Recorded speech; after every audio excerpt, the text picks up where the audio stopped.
For sales, please press 1. You're now tuned into Soul in 60, the one and only timeshare podcast in the world. And you're tuned in with your host, Richie Rich, my right-hand man, Down Payment Dylan. And today, we got a guest from New York City.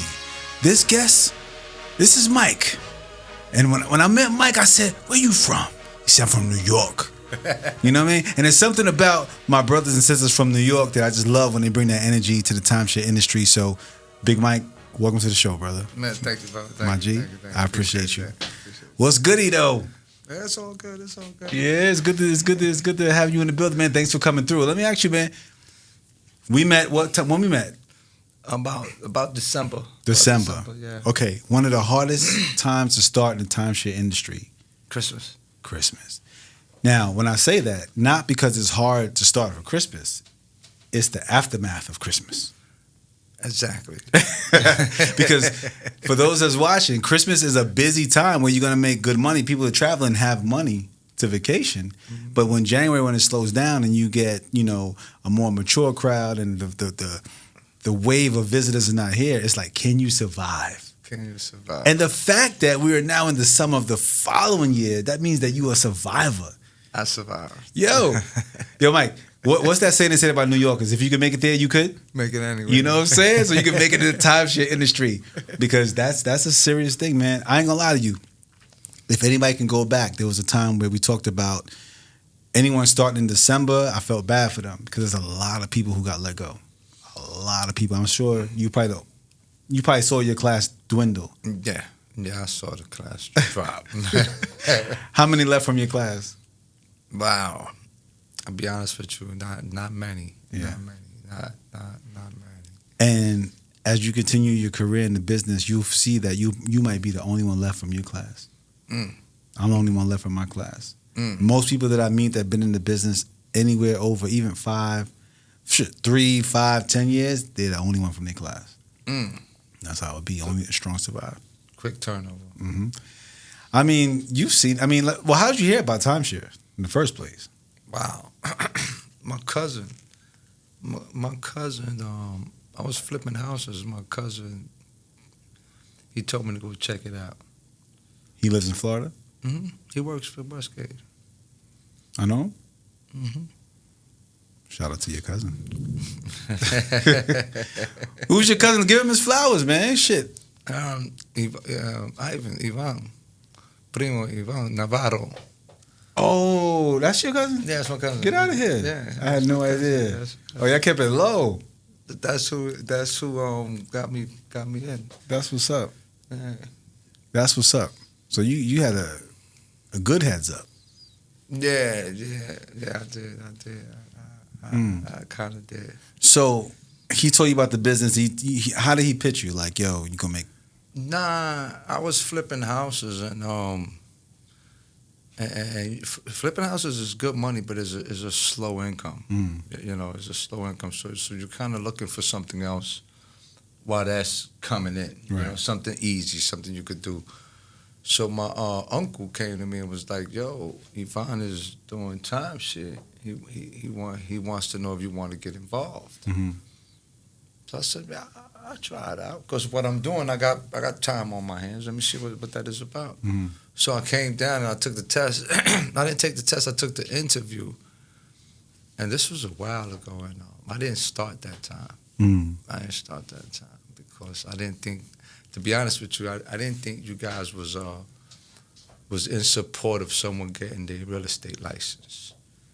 Tell me more about that. You mean like you started when you didn't have the license, and then so let me get this. You started when you didn't have the license, but you felt like they didn't really want you to get the license. They want you to just work as a salary.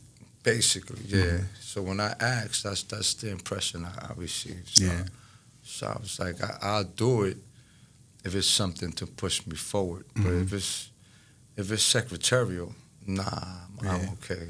You know what's wild is there's a lot of people who start in the business without a license, and there's a perception that I'm just gonna do it as a salary to get the $150 a day, and if I start selling, then I'll get my license. And the company doesn't force you to say, hey, get licensed. You know what I'm saying? They're okay with that mentality. I hate that mentality. I'm a little different. I had a cousin who had not have a license for a long time, and he was selling and didn't have it. And he told me personally, get your license first before you come. Don't do it. And I listened to that. He actually started here, and then he moved to Vegas, and he was selling. But I came in with the license because I was told, don't do it. You're going to wait. You know what I'm saying? But I met a lot of people who started, because you started on Dayline, right? I started Dayline. So I heard a lot of people coming. I see a lot of people coming with that mentality. I'm going to get the $150 a day. If I'm selling, then I'm going to get my license because I'm like, yo, you can't think like that. I just spoke to somebody the other day. Same thing. She had a license. She's like, I'm not going to tell them I got a license. I said, you know why you need to tell them you got a license? Because you're going to pop. That week you're going to go out there, you're going to sell a $30,000 deal. And you could have made, $3,000, $3,500, but instead you're going to make $150. And she listened to me. But because she waited, and she popped that week, but because you had to wait for payroll, she didn't, you know what I mean? Yeah, you didn't go as you should have got. Yeah. So that's what's up. So to clear that up, my own opinion, I can't speak for that company because I don't know their mentality. I don't think they really care if you have a license or not on the Dayline. I can only speak for what I think I see from my perception. You know what I'm saying? Because this show is not sponsored by no resort. Sold in 60 was made for the people by the people. Some FUBU. You know what I'm saying? So I think they know that it's a revolving door. They know that, hey, guess what? If you line them up, whether you license or not, the TO, the manager's going to come in. If he smells a sale, he's going to go for the sale. The company's still going to get paid. So they're not going to push people to get their license because that's a whole nother focus you need. You know what I mean? I just need you to show the property, especially Dayline. Show the property, make the people want it. My managers are going to come in. If they smell a deal, they're going to work it. We're going to pay you for showing up. And it's a cycle. There's no push for growth. When I came into business in the department I was in, I was starting the in-house. They don't give you they give you 90 days. If you don't have your license by 90 days, you got to go. The first people that's getting cut after that, when it gets slow, is the people who's not licensed. And the people who's licensed, they'll stay. You know what I'm saying? So I don't know. No one's ever explained to me the mentality behind that and why it's like that. But that's the way it is. I noticed like on the Dayline, they hire a lot of people that's non-licensed. On in-house, you got to have a license to get in. Only the summertimes when they'll take a non-licensed person because you need the bodies, the volume is high. You know what I mean? I'm sorry to interrupt your story. So the first time you came around, you did the training, you bounced. I didn't do the training. I just did the interview. Okay. I was flipping home, so I was eating. Yeah. I didn't really. I was just looking for something. What year was that? That was just before COVID. Okay. That was just before COVID. That was like 19, 2018, 2019. So you was doing wholesaling or Yeah. like fixing flips? Well, I started doing roofing. Mm-hmm. I started doing roofing. Then from roofing, I started fixing flips. Roofing makes good money? Yeah. Roofing makes good money. In the sun? I wasn't in the sun. You wasn't in the sun? How was you doing it? I had crews. Okay, you had a crew. So you was a big dog. I was just basically the one. Gotcha. I used to say I was the liaison between the customer and the roofer. Okay. I'm the one that put them together. Nice. You know what I'm saying? So, So being that you was making good money in roofing, would you say that this industry can match or exceed the income from roofing? Yeah. You see what happened with roofing? Roofing is good money. See, in this industry, what makes this one good is that you don't have a material cost. Mm. You don't have a material cost. Like, for instance, in order for my roofing business to continue to make money, I have to create a profit on top of a material cost. Mm. You follow what I'm saying? So I have to have enough money set aside to continue to do the business. Right. Here, I just report the work. Talk to them, baby. Yeah, I just report. I show up, look fly. You know what I'm saying? Just report the work. You know, I've been in sales. A few times. I sold cars. I sold. You know what I'm saying? This is like the first sales job where they bring you the customer. Talk to them. Yeah. You don't have to go looking. You don't have to go networking. Yeah. You don't have to. The network is there, and I'm a firm. I only wish I could get better. I'm humbled to learn as much as I can learn, and I only wish I can get really, really good because it's a good business. It's a really good business. you're going to get better because every day that you're dealing with a family, there's a new scenario, a new objection that you either overcome by yourself having your own drive or tenacity, or someone else shares something with you that you use and it can help somebody. I mean, I think you're from the city, and I hate to compare selling vacations to doing anything illegal, but anytime that you're selling a product that you believe in, that passion is going to help you push that product. You know what I'm saying? I mean, we are from the same place. It's a different mentality. We're from a place where people save up to actually come to vacation to have a good time, to bring their families and to enjoy life. It's a job like nothing you can ever imagine. So for those people that's roofing or you selling cars or you door knocking, any type of sales job, they say that sales is the type of industry that can have a unlimited income potential. Why we love this industry is that we, like he said, you just got to show up. You know what I'm saying? You show up with a positive attitude, positive mindset, they're bringing you the families. Now, Dayline's a little different from how I started. I started in in-house. I was fortunate to, because back in the day, you had to start Dayline first before you can get to in-house. Tell me about the families that you see. Like, you've seen it all, because if y'all watching and don't understand the difference between Dayline and in-house, I'm going to try to explain it my way.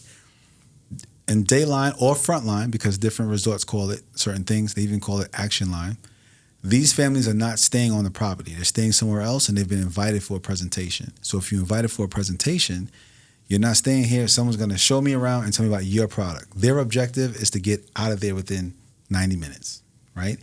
They get offered an incentive to come see you.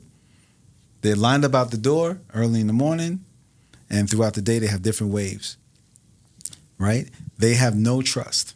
They have sales resistance. They are here to beat the clock. I got 90 minutes, and then they said, I'm done. I left a deposit with someone that got me here. They said, when I'm done, I get my deposit back and my gifts.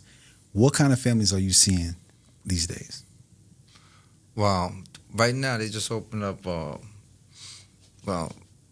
We see a lot of families from Canada, from all over the place, from Europe, from here, from the United States. You know, I haven't been a year in the industry. Oh, my boy's fresh. So yeah, exactly. So I'm learning. Mm-hmm. So let me ask you this: when I say what kind of families are you seeing, I mean, like, are they telling you, Mike, make it quick, we here for the money, they give us $100, we're not trying to buy nothing? Are they, Mike, man, we're interested in vacation, what is this all about? Are they, man, I just did this like an hour ago and I got 2 more to go to in like 2 hours, what we doing? Well, I'll be honest with you, but the family that tells me, I did my research, I'm ready to buy a timeshare, let's make it happen, they ain't buying nothing. I haven't seen a family yet come in there and say, yeah, I'm ready to buy something right now, I'm ready to do my research. Usually those that come in like that, they fronting. It's nonsense. Yeah, the ones that come in saying, I'm not buying anything, are the ones, and you realize those are the ones that are protecting themselves from just jumping out there buying. Right. You know, those are the ones that they cracking themselves open when they say, coming in to I ain't buying nothing. Yeah. So for the person that is in the industry or gonna get in the industry, there are people who have, what's the word? They have a sales resistance. Some people get turned off by that. You know, Mike, you picked me up in the lobby. Just so you know, I'm not buying nothing. I'm not here to buy nothing. That is a sales resistance. That is I'm going to set a posture and tell them I'm not buying nothing. The person who is successful, the person that says to me, that's a sale. This guy is fighting himself because he's afraid to like it. He's afraid to buy it. You know what I'm saying? So that's how you know. You actually probably look forward to hearing that. Yeah. Watch how I turn you around. Yeah, that does become a challenge. Yeah.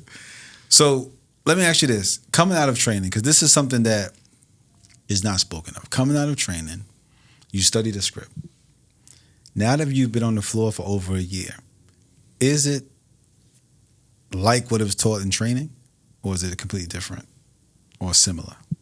Wow, I'll be honest with you. I think, you know, when you hold the conversation with someone, especially when you have an intent and the other person has a separate intent, and you're trying to break through that intent by making that person want what you have, and that person is trying to hurry up and get out your way because he might buy. Mm-hmm. So when you get into that right there, you need something to talk about in order to bring, because you're concentrating on getting you. I'm trying to concentrate on convincing you that I got what you want. And you're sitting there telling me, I got to get out of here. I'm going to Disney. We leaving tomorrow. You know, blasey. So while you're doing that, the script, you don't follow the script like if you're studying it in class. Mm-hmm. It's like when you read the Bible, you just don't read the Bible from Genesis to Revelation. You jump around the book. So when you do the script what fits the person in front of you at the moment. But that's what you talk about. Mm-hmm. That's basically what that's your discussion. Right. If you're sitting there discussing peanuts, then you're not trying to sell the timeshare. Right. You know. Now, after the sale, if you're talking about peanuts, then It's okay. it's okay. Right. It's okay. But you have to feel them out and find out what interests them and then hone in on that. And you got a hell of a script to hone in with. You know, and each part of the script you can utilize. Mm-hmm. You know, you utilize it. You know, you don't just spill it all in one sentence. It's like a basketball player. He doesn't dribble and shoot at the same time. He dribbles, make his move, and then he closes up. And When he sees the shoots a opportunity, shot. he shoots. Exactly. You know, you're going to shoot your shot and a 7-foot dude sitting right there. You're going to block it. Right. So, I mean, basically what you're saying is that, yes, you got to go through this rigorous training, whatever company you are in. But when you get on the floor, you have to know how to apply certain things in certain areas. Exactly. There's something you're going to be applying to these. You know, you gotta realize whoever wrote those scripts, they didn't just come up and sit there and write a script. And no, they actually studied the psychology of how to create a want. Mm-hmm. You know, if you follow that process, that's the process of creating that want. You know, make that process your process. You know, so now when you speak in your words, you speak in your attitude, you're doing it with your swag, Mm-hmm. you know, but you speak in those words. Fact. That's what you're talking about. You getting the gist of that description on the table. Copy. You know, one of the things that we always talk about is, like, what is your, since you've been there for a year now, what is your perception of the TO? What do you think his job is? Oh, that's beautiful. I think that 1-2 punch is necessary. You know, it's like a boxer. You know, you hit with the left and then you knock out with the right. That's like, you know. Mm-hmm. Sometimes I know. You know, sometimes when I make a sell, I can feel the sell coming, but I know it's the punch of the TO Mm-hmm. that's going to go ahead and seal the deal. You know, so now whether 9 times out of 10 or 6 times out of 4, you know, you first close the deal on your own. But I think the design of the second voice and the second person coming in to seal that deal, I think that's genius. Mm-hmm. So let me ask you this: for the person who's not in the business yet, they're interested in understanding what does that back end look like. Give us a description of your back end and when the manager comes in for the 1-2 punch. Okay, first of all, very important. Don't lose value. Do not lose value. Your value is $60,000 is $60,000. That's definitely affordable. Boom.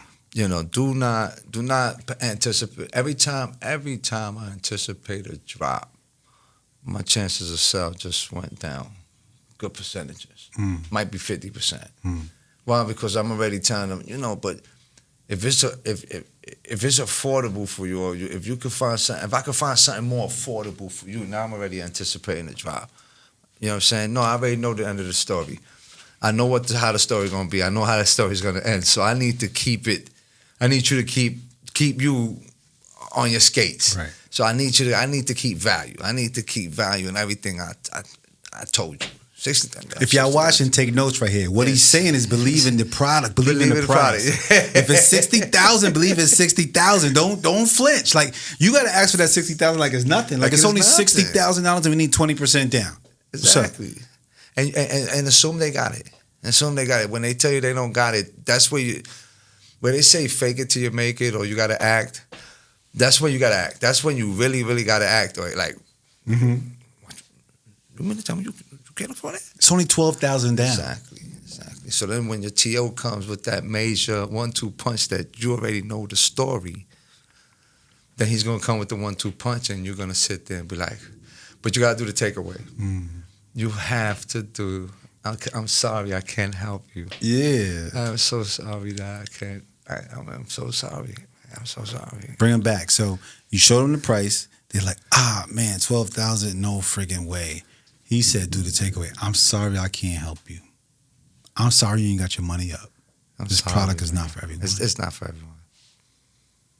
So now you bring the TO to the table. You bring the manager to the table. The manager have his dance.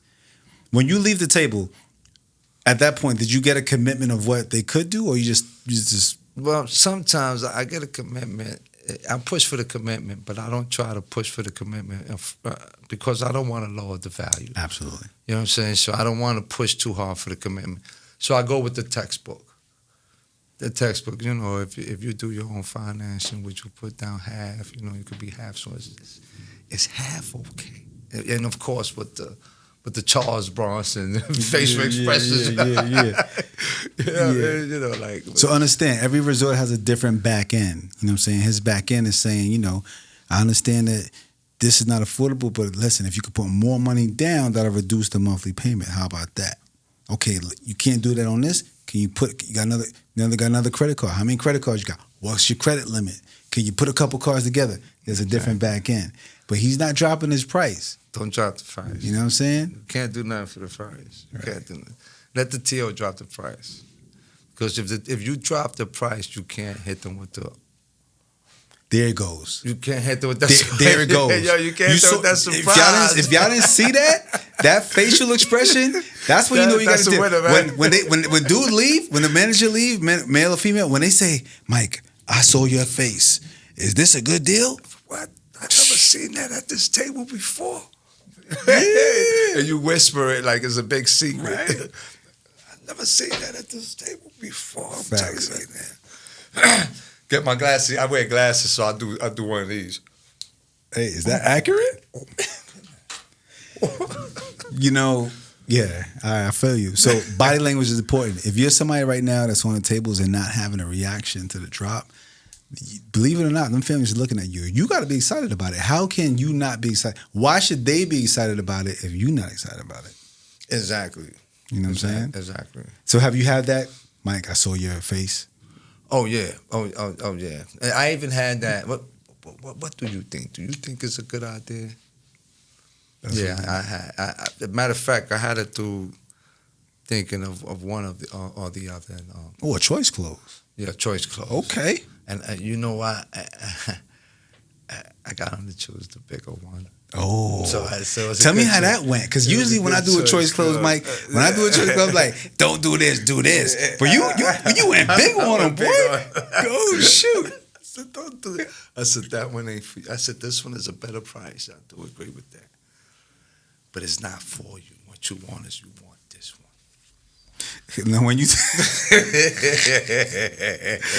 and he agreed. Now when you did that one, did you think with your pockets, or did you think on like really how they vacation and what they needed? I thought really why he wanted, why he needed, why he was in it for. Mm-hmm. You got to realize. I'll be honest with you. There's that connection is so important to timeshare. You know that first questioning. You know who you are, what you want. Yeah, If you don't get that discovery, but the back end, how you know who you're talking to? You know, like for real. Like, how do I know what moves Talk to them, Mike. Talk to them. What's discovery like? Like, what are these questions that you ask these people to really tap in and understand? What's the angle? How's your discovery game? Well, you want to know what's driving them. What makes them. You know. Today this could make you buy. Tomorrow, this could make you buy. It's not all the same answers, so you really got to know. It might be nothing that makes you buy. It might be that you just enjoy talking to me. Mm-hmm. And now you feel like you can open up to me, and now all of a sudden you're ready to buy. Why? Because we clicked. Mm-hmm. So the discovery, I would say that's probably the most important angle. If you don't get that discovery, your chances of making that deal is probably 20%. Let me tell you something. There's so many people out. Do you eat with the families? Yeah. Oh, There's absolutely. so many people that don't eat with their families and miss that discovery time. There's so many people that let them sit. I'll come back and go straight into pitching and have no dialogue, no connection, and that's why they're not selling. That is hard. That is hard. You know, eating with the family is almost a must. You know, because you got to realize, you know, that gives you that question and such a mouth opportunity. Mm-hmm. Yeah. You know. You know, how did mobsters used to do business back in the day? The mobsters. I don't know. I guess so. I guess you're not a gangster. I'm sorry. I guess just jammed you it wasn't. It was no choice. Well, no. No choice. He's an honest man. I guess what I was trying to say is, from what I watch on the shows, the mobsters used to eat. They used to have dinner and eat and talk business. And it's like people open up when you're eating. Yeah. That's what I was told. So it's like breaking bread, a lot of people to open up to you, and you get to connect. And I think a lot of people miss that opportunity when it comes to connecting with families. That's true, because you see, when if you realize when you eating, your mind is not everybody can multitask that well. You know what I'm saying? Mm-hmm. You know, it's not that it's so difficult, but it takes concentration. So if you're eating, you're really not thinking. You know, you're just, and so a lot of the questions in that discovery, you get them right there. Yeah, you get them right there. Yeah, that's what's up. Yeah, so that's I would say that's the skill. Once you master that skill, yeah, you got a good step. So let me ask you this. You have a thing called discovery, and then you have a survey. The questions on your survey, do you already have them in your head? Yes. I more or less, I already know which ones I really, really want to answer. What are those? Those are the ones, basically, after getting my little introduction and everything, and those are the ones that gets me to knowing what motivates you. You know, especially while on vacation. Because you got to realize you might run into someone that doesn't really vacation. Mm-hmm. And you'd be surprised you run into that more often than not. Facts. You know what I'm saying? So now you got to figure out, okay, you don't like the vacation, but you're here because you're on vacation, but you like the vacation more. Usually a person that's on vacation would like to go back on vacation. Right. You know, and you got people that's here for a certain event. Maybe it'll be a wedding. Maybe it was a death. Maybe it was, I just came along because my wife wanted to come. I'm with a cousin. And you have to sell them the importance of vacations. Exactly. You have to sell them the importance of vacation. So so that's a big step right there. Mm. You know. That's what's up. So the key things that I want to say that because somebody right now is just starting and they're like, damn, I just wrote that down. Discovery, important. Connection, the most important. The script is nothing if you don't connect. Facts. I met this one dude that he was a boss. He used to always say, find something you like about the family. First thing you do is when you see them is horning on something you like about them and compliment it. That's a beautiful shirt. Oh my goodness, where you getting it from? Facts. Yeah. They call that commonality. Commonality, yeah, exactly.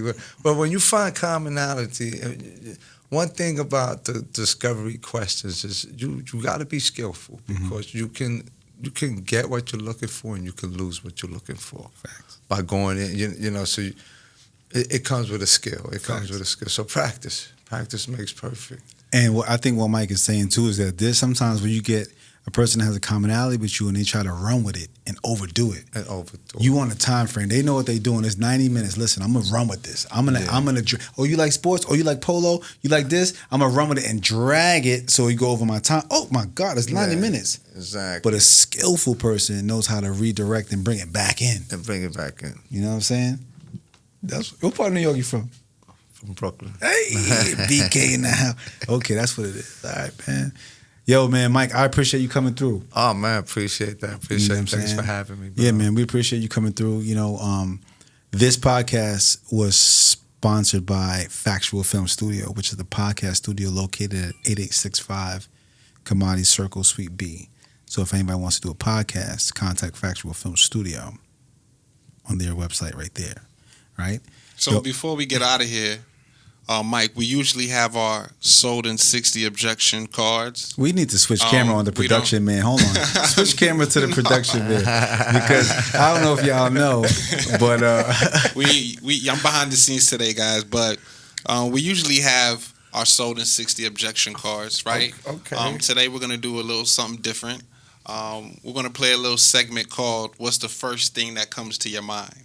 All right? So with that being said, you meet your family in the lobby. They greet you. Hey, Mike. Hey, how you doing? You seem like a nice guy, but I just want to let you know I'm not here to buy anything. All right, let's do this little presentation thing so I can get out of here. What's the first thing that goes through your mind? Absolutely.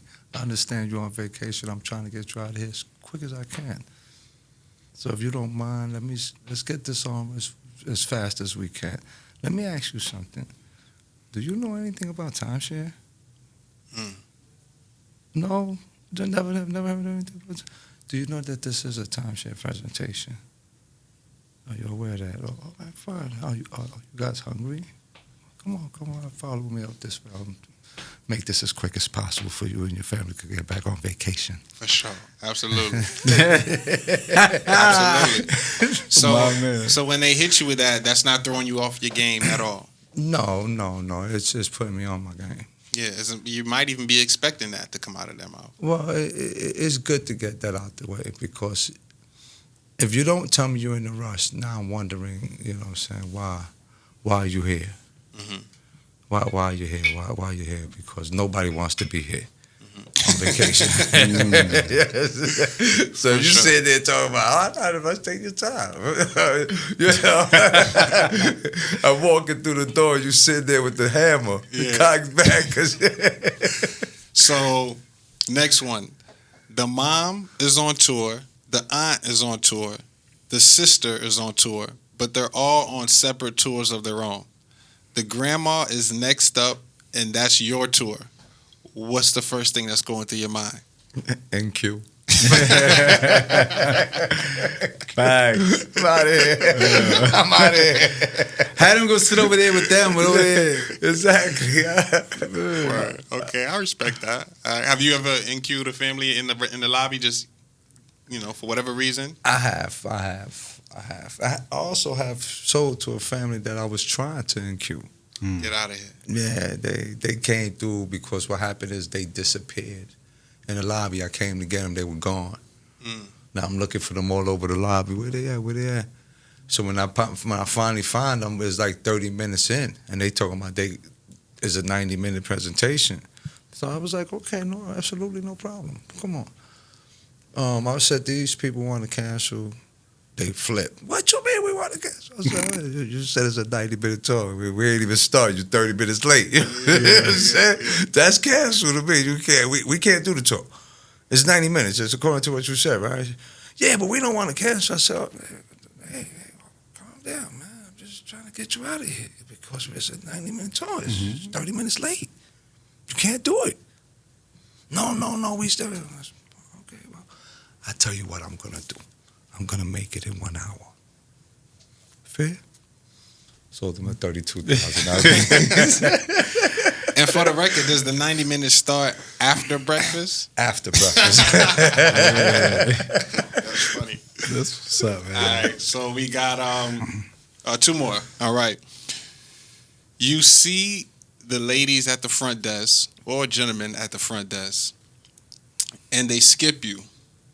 and the rep that takes your tour gets the deal, what's the first thing that's going through your mind? Congratulations. Congratulations. Nah, congratulations. You did your thing.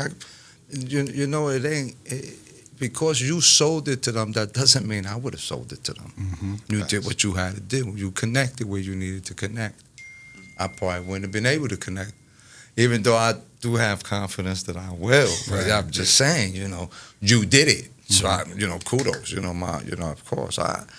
I'm not in the challenge with anybody. I want to get mine. There's enough out there for all of us. For sure. You know what I mean? For sure. Good answer. All right, last one. You're on the back end and you have nothing on your table. Your manager is telling you, go back to the table, keep fighting. What's the first thing that's going through your mind? I'm just going to, especially now because I don't have enough experience, I'm just going to keep fighting. Because I have enough confidence that my manager might see something that I didn't see. Facts. So I'm going to go ahead and push it. Yeah. I'm not going to think I know more than him. Mm-hmm. Now, in the event that I do cross the point where I think that I might know more than him, then I'll try to circumvent that. But never in front of the client. So if he tells me to go back to the table, I'm back at the table. Yeah, I think me and Rich both were brought up, if the family's not standing up, you still got meat on the bones. You sit there and you pitch. If they not standing up, screaming, cussing you out, you sit there and you stay pitching.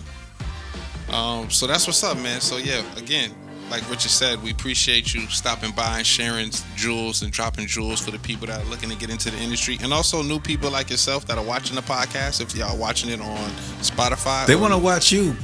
They want to say hello. Like, if y'all watching it on Spotify or what are we on, Fire Stick, Amazon Prime, YouTube now. YouTube, We're on a lot of people YouTube now. watching YouTube. Check it out on YouTube.